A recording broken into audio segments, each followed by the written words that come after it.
Bu, BK ini sering disebut sebagai polisinya siswa, polisi di sekolah. Nah itu kira-kira emang kenapa sih Bu? Kenapa sampai disebut kayak gitu? Statement itu Itu benar enggak sih Bu kayak gitu? udah lama didengar ya. Iya. Kalau Ibu kembalikan lagi ke Ripka, coba. Menurut Ripka, BK itu polisi sekolah bukan?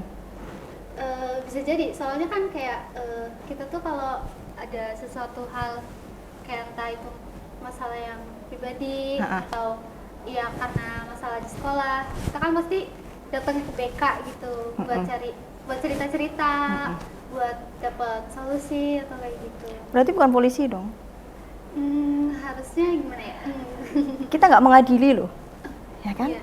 Satu, sebagai seorang BK kita nggak mengadili untuk Ripka punya masalah kemudian kita adili, itu enggak, Iya. ya kan? Iya. Kita berusaha sebagai seorang guru BK mengarahkan untuk menemukan solusi. Bahkan kita memberikan sebuah nasihat ke siswa yang bermasalah, yang punya kebutuhan, itu nggak boleh.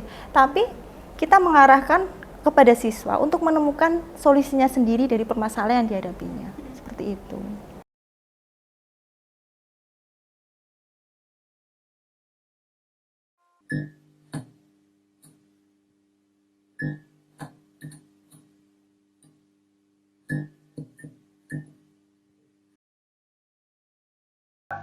Halo teman-teman, kembali lagi bersama saya Ripka di 21 Pods. Nah, kali ini kita kedatangan tamu spesial yang cantik banget, yang bisa dibilang idolanya para siswa di sini. Soalnya kalau lihat beliau tuh langsung seger, langsung fresh kayak minum sesuatu. Iya.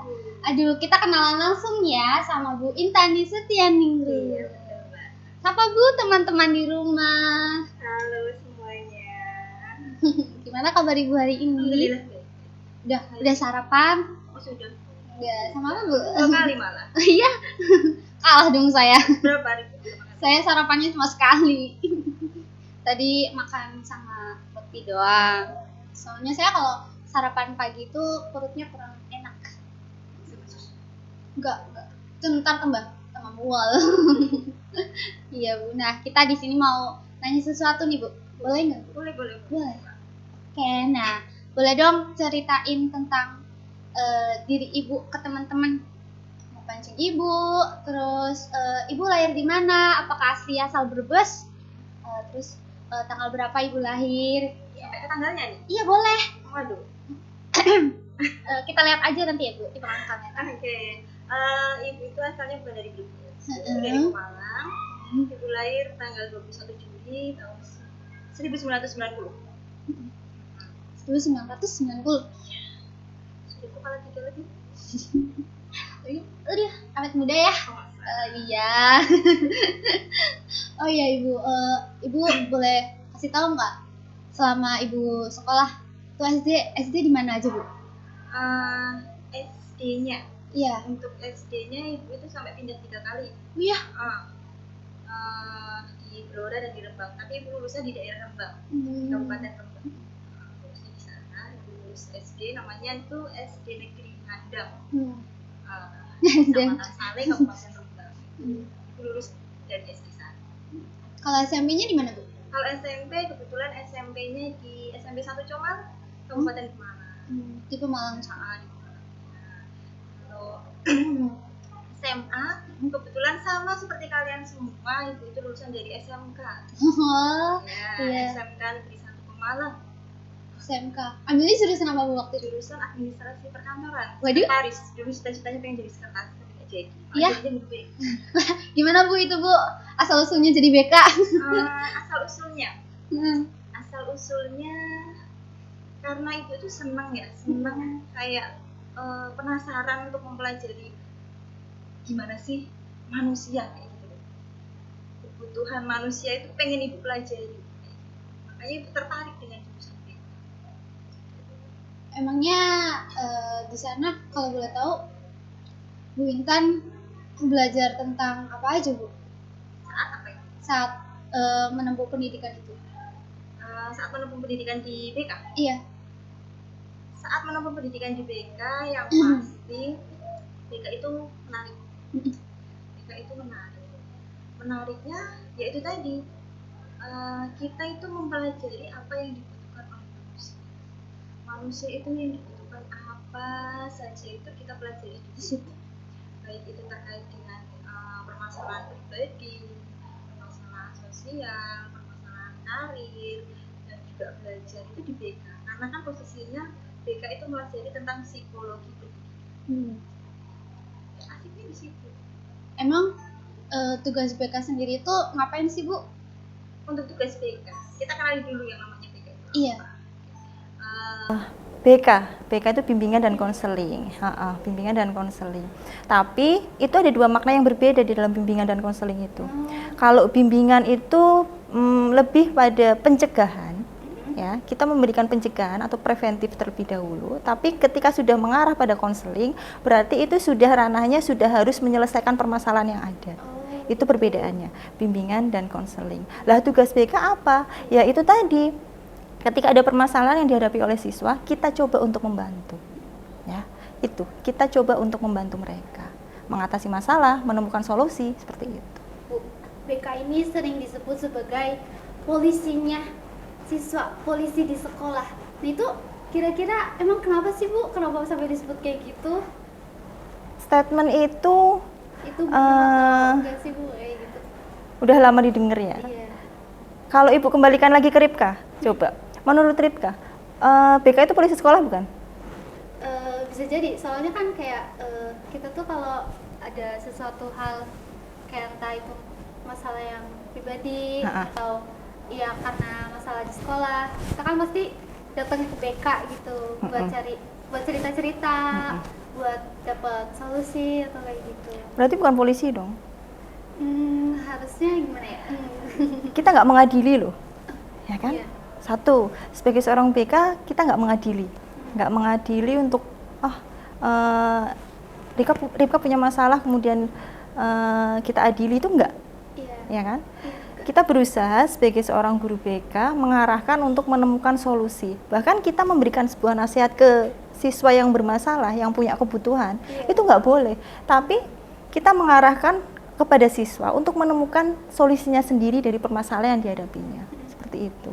Jadi lebih mengarahkan untuk menemukan solusi dari permasalahan yang kalian punya gitu.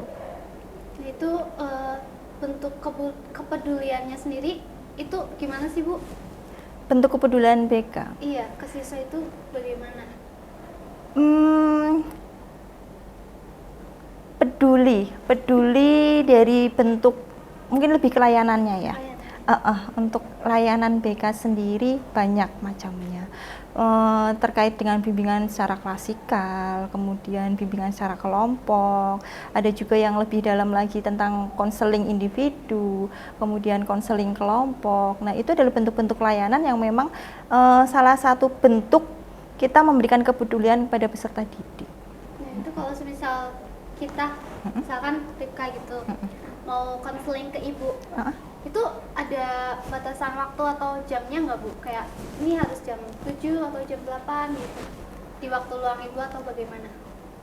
Gini, ketika kita melaksanakan proses konseling, kemudian di awal-awal kita melaksanakan, tentu ada yang namanya kontrak waktu.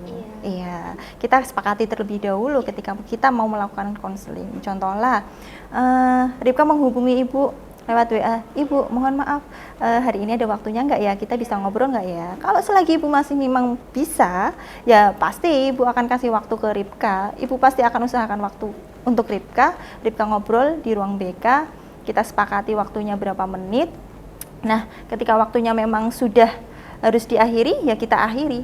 Memang prosesnya harus ada kontrak waktunya ketika kita melakukan konseling, seperti itu. Jadi harus janjian dulu ya Bu? Betul. Kalau nggak janjian dulu nanti gimana? Iya. Akan jadi susah. Iya. Pas mau langsung ke ibu ternyata ibunya lagi Betul. ada kepentingan. Itu ntar susah.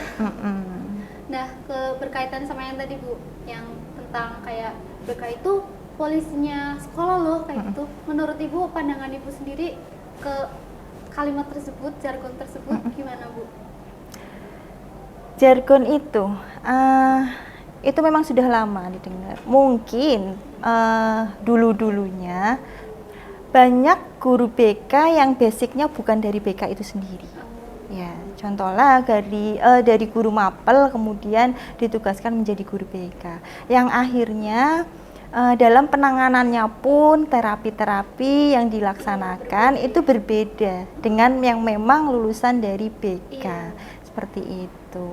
Ketika Ibu menempuh pendidikan sebagai mahasiswa BK di universitas yang lumayan dekat dari sini, Universitas Pancasakti Tegal, Ibu lulus tahun 2012. Nah, di situ Ibu baru tahu, baru ngeh bahwa pandangan Ibu itu salah. Ternyata guru BK itu nggak boleh loh terlalu galak.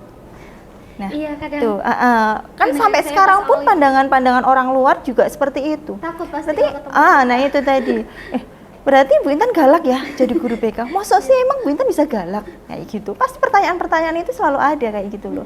Padahal ya nggak harus jadi galak untuk jadi seorang guru BK gitu. Terus pandangan tadi kan pandangan Ibu terhadap jargon tersebut kayak gitu ya. Ibu sendiri menyikapi sikap siswa yang kayak gitu gimana sih, Bu? Sikap siswa yang beranggapan bahwa beranggapan bahwa guru BK itu kayak nyermin loh, nakutin loh gitu. sebenarnya di awal ketika kalian masuk ke SMK itu kan ada yang namanya MOS ya, masa orientasi siswa. Iya. Nah, di situ BK pun mengisi pastinya, menjelaskan apa tugas-tugas BK, kemudian seperti apa tupoksi BK. Nah, kemudian membedakan antara BK dengan STP 2K, itu kan sudah dijelaskan di saat pelaksanaan MOS. Nah, mungkin karena persepsi polisi siswa itu nyantol di BK itu butuh proses memang. Tapi untuk kesini-sini kan sudah mulai terlihat di SMK 1 Kersana sendiri bahwa tugas seperti kita melihat di pagi hari, ya kan? Setiap pagi itu guru BK menyambut saja, ya kan? Kemudian yang bertugas untuk mendisiplinkan siswa ketika siswa telat, terus memberikan sanksi atau apa itu kan tugasnya STP 2K. Jadi penertiban kedisiplinan berfokus berpusat pada STP 2K, kemudian untuk terapeutiknya, penyembuhannya, siapa yang telat-telat saja masuk ke ruang BK, kan seperti itu. Dicari tahu penyebabnya. Betul, penyebabnya apa, latar belakangnya apa gitu. Kadang kan kita tuh jangan lihat dari satu sisi aja ya. Mungkin siswa yang terlambat itu bukan karena dia males atau gimana. Benar. Ada masalah lain yang memang harus digali, harus dicari. Nah, gitu. berkaitan dengan itu ya, Bu. Yang tadi kayak siswa tuh mau konseling kan harus ada kontak dulu. Tuh. Nah, terus kira-kira ada batasannya nggak sih, Bu, kayak siswa itu menceritakan masalah pribadi dia itu atau masalah-masalah yang di luar itu aja, ada kebebasan nggak buat bercerita kayak gitu? Oh enggak dong, kan tadi Ibu sudah jelaskan bahwa di dalam BK itu ada 4 bidang yang memang silahkan kalian mau curhat apa aja, baik itu tentang belajar, tentang pribadi, tentang sosial, ataupun tentang karir, apapun itu silahkan kalian mau curhat apapun itu. Kami siap mendengarkan. Kami akan bantu untuk menemukan solusi yang terbaik untuk kalian. Gitu. Makasih, Bu, makasih banyak. Oh, sama-sama loh. Aduh, saya jadi nanti kapan-kapan mau konseling lagi. Iya dong. Kan biar obrolannya nggak terlalu ini ya, Bu. boleh. Kita mau permainan gitu. Apa Ini itu? section baru, Bu, di 21 Talks. Tegang ini Namanya Bintan. jawab cepat, Bu. Aduh, harus dijawab. jawab cepat. Harus ada pilihan, pilihannya ini harus Iya, dijawab iya, benar. iya. Oke. Siap, Bu. Oke. Oke, yang pertama, Bu. Nih. Murid nakal atau murid bermasalah? Kira-kira alasannya kenapa sih, Bu? Murid bermasalah. Kenapa murid bermasalah? Nggak ada murid nakal. Iya, Ya, gak ada murid nakal. nggak ada murid nakal. Kita nggak boleh kasih statement bahwa kamu nakal. Nggak ada. Gak ada. Nggak ada. Oke, lagi ya, Bu. Boleh. Nih, Bu, ada lagi. Lebih suka kasih layanan di kelas atau di ruang BK? Di ruang BK. Di ruang BK. Alasannya kenapa, Bu? Kalau di kelas itu kita hanya bisa memberikan bimbingan saja. Artinya bimbingan secara umum. Karena yang mendengarkan kan segitu banyaknya. sejumlah 36 anak. Jadi apa yang kita berikan itu hanya sekedar bimbingan secara umum saja. Sedangkan ketika kita memberikan layanan di ruang BK, itu ranahnya sudah sangat jelas berbeda. Itu berarti kita masuk ke dalam proses konseling. Ya, kita gali semuanya dari latar belakang keluarganya, latar belakang apapun itu. Sampai dengan nggak mungkin dong ketika cerita di kelas, Ripka bisa nangis. Nggak bisa kan? Nah, malu gitu. iya makanya itu salah satunya kenapa ibu pilih di ruang BK. Tapi beda lagi ketika di ruang BK dalam posisi yang nyaman, posisi yang sepi, kita ngobrol berdua, Ripka ngungkapin permasalahannya, Ripka bisa sampai nangis. Iya. Gitu kan? Iya. Nah itu. Lebih nyaman ya Bu. Betul, lebih nyaman. Ya. Nah, ada lagi nih Bu. Apalagi? Yang ketiga, murid nakal berprestasi atau murid yang gak nakal tapi dia nggak punya prestasi apa-apa Bu, tapi dia mentaati peraturan. Susah ya Bu, tapi harus jawab Bu. Ibu pilih yang kedua. Kenapa yang kedua? Anak ini nggak pinter, Iya. tapi dia tertib gitu kan? Iya. Maksudnya? Nah, berarti bisa kita gambarkan bahwa anak ini itu punya adab, Iya. mendahulukan adab dibandingkan ilmu, Iya. gitu kan? Itu ya sih. Iya. Ya buat apa ya Bu kalau misal Sepinter apapun tapi anak ini nggak punya adab, nggak punya sopan santun, nggak bisa menaati peraturan, iya. selalu melanggar peraturan, nilai plusnya di mana? Nggak ada. Malah justru kayak yang iya apa gitu Iya, ya. Kalau nggak sopan. makanya ya. Nah, jadi kayak pinternya itu ya pudar, hilang, nggak ada. Gak bermakna apa-apa lah. Betul. Ya, Masih mending biasa-biasa aja, iya, tapi sopan, betul, kayak gitu. tertib gitu ya. Ini ada lagi Bu. Ini kalau susah ya gimana lagi ya Bu ya. Kita emang kadang kan yang gampang, kalau ada yang susah kenapa murid telat tapi nggak pernah absen, atau murid yang suka telat tapi rajin berangkat. Suka telat tapi Berangkat terus. ya ibu pilih yang itu, suka telat tapi berangkat terus dong. Berarti nanti kalau misal baru masuk dari gerbang kok telat terus, itu nanti dipanggil BK Bu. Iya dong, pasti dipanggil BK. Ini kenapa ini anak kok telat terus?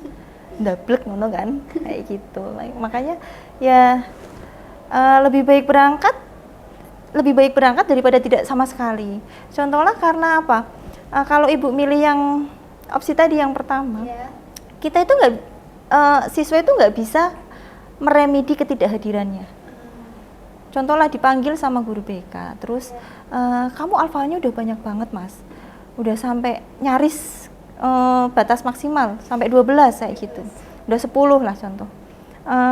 Terus si anak ini bilang, Bu, saya mau remedi ketidakhadiran saya. Yo nggak bisa. Memangnya bisa ketidakhadiran diremedi di hari Sabtu atau Minggu? Siapa? Bisa. Kita nggak bisa mengulang waktu. Betul. Siapa yang mau nemani? Ada Mbah Man yang mau menemani di hari Sabtu sama Minggunya?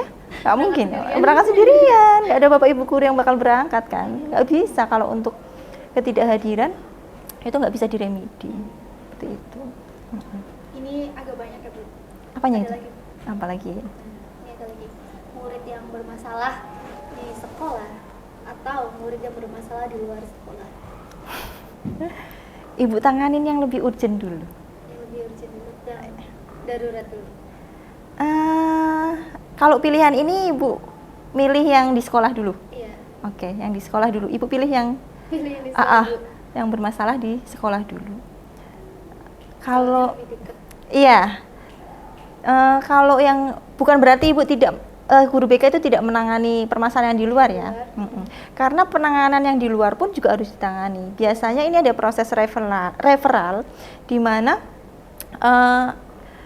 seperti alih tangan kasus. Contohlah anak yang punya masalah dengan pihak kepolisian. Contohlah anak yang punya masalah dengan psikisnya. Kita tidak, karena apa? Tidak bisa gimana ya? Untuk menangani sendiri.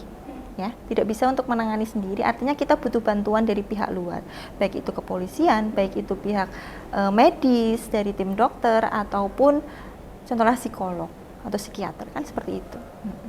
Dua-duanya sama, dua-duanya harus ditangani. Betul. Iya, nanti kalau nggak gitu nggak adil. Iya, betul, nggak adil. Yang terakhir nih Bu, terakhir beneran Bu, ini terakhir kok. Oke, beneran ya? Beneran. Oke. Murid yang pintar tapi suka malas-malasan, atau murid yang bisa dibilang nggak terlalu pintar tapi dia rajin? Nggak terlalu pintar tapi dia rajin. Ya berarti itu kan dia punya tekad yang kuat untuk memperbaiki diri, kayak gitu. Nah kalau semisal ya tadi udah selesai Bu. Terima kasih banyak. Ini udah nih berarti yang pertanyaan cepatnya. Iya, Oke. Aman Bu, aman. Aman. Nggak usah panik Bu. Udah, saya beneran itu terakhir. Oke. Nggak bohong. Nah Bu, kalau semisal ada murid yang curhat ke Ibu tentang masalah pribadinya dia, apakah bakal terjaga privasinya? Di BK itu ada 12 asas. Yang paling menempati posisi pertama adalah asas kerahasiaan. Nah, asas kerahasiaan itu sendiri ketika ketika kalian curhat dengan BK, insya Allah akan terjaga karena itu termasuk kode etik dalam BK. Seperti itu. Bahkan kayak orang terdekat Ibu sendiri pun Ibu nggak bakal sekitar. Iya dong.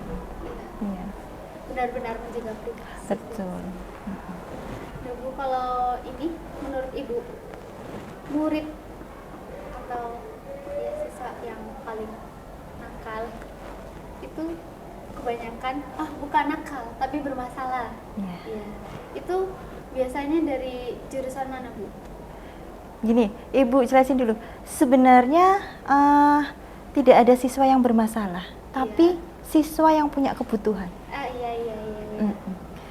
Semua siswa itu punya kebutuhan masing-masing. Nah, gimana cara melengkapi kebutuhannya itu kami yang insya Allah kami bantu dari tim BK. Kalau Ibu harus ngasih statement salah satu jurusan nakal, Ibu nggak bisa. Tapi lain halnya ketika Ripka ngasih pertanyaan, Ibu anak laki-laki dan anak yang perempuan, itu lebih sering mana ditangani di BK? Ibu bisa jawab laki-laki. Benar, laki-laki. Karena gimana ya? Pencarian jati diri di usia kalian yang antara laki-laki dengan perempuan itu jauh berbeda. Ya. Laki-laki ketika mencari jati dirinya itu jauh lebih menggebu-gebu dengan caranya yang kadang kita nggak bisa di luar sana, dan nggak kok bisa mereka kayak gitu. Nah itu tuh beda halnya dengan yang perempuan. Kalau perempuan itu kan lebih halus ya, pakai perasaan, jadi mungkin lebih berpikir apa resikonya, apa dampaknya. Beda banget dengan laki-laki gitu. Kayak paling sering biasanya laki-laki apa sih Bu, kayak bolos gitu? Bolos iya.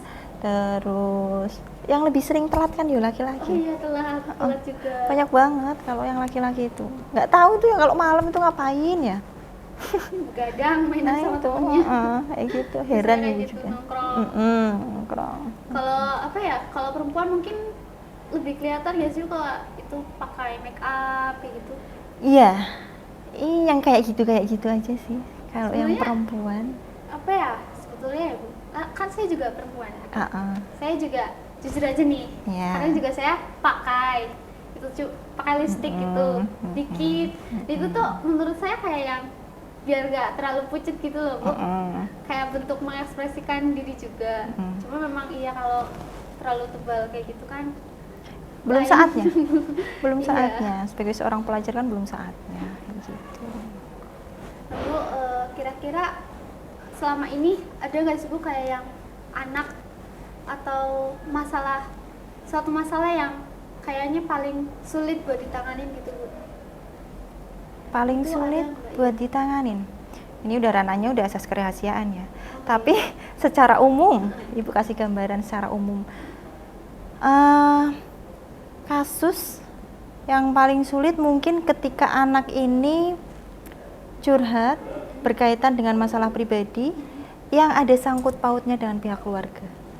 Ini agak sulit. Agak sulit. Kenapa? Karena kita punya keterbatasan untuk berkomunikasi dengan pihak keluarga. Oh iya.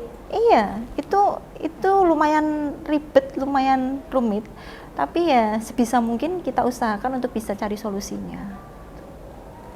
Nah, itu layanannya sendiri Bu. Itu kira-kira kan ada pergantian kurikulum. Itu ada perbedaan nggak sih Bu? Untuk layanan tidak.